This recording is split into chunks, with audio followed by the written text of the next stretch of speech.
Mehriddin, eshityapsanmi meni? Qimirlama. Quloqni tozalayapman. Quloqni. Bo'ldi, mana kirni o'tash. E'tibor beramiz, bolamiz 6 yosh. Shikoyati burundan nafas olish qiyinligiga bir necha marta lor shifokoriga murojaat qilgan, lekin lor shifokori ko'rganda adenoid to'qimasi aniqlagan, lekin maslahat bermagan adenoid olishdi, chunki o'zi so'rilib ketadi degan. Biz tekshirib ko'rdik, mana hozir o'zingizlar ko'rishingiz mumkin. Bo'sh qo'y Mehriddin. Mehriddin, bitta burningni ko'ramiz, keyin ketasan, xo'pmi? Haliginday. Og'rimadimi boya ko'rganimizda? Mana bo'sh qo'yamiz. Bo'ldi mana. Bo'l, qimirlama bola, bo'l. Burningni nafas ol.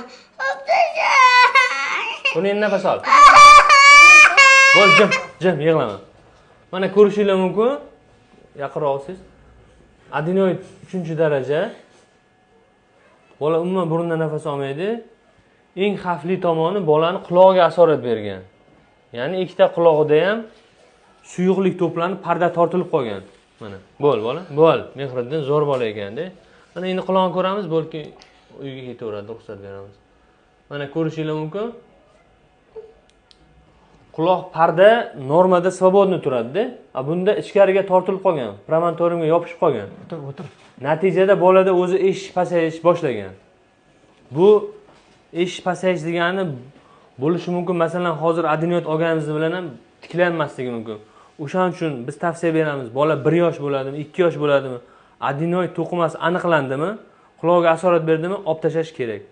Hozir bu jarayonda biz bolani adenoidni olamiz, quloqiga shunt qo'yamiz, lekin eshish ko'tarishga garantiya bermaymiz.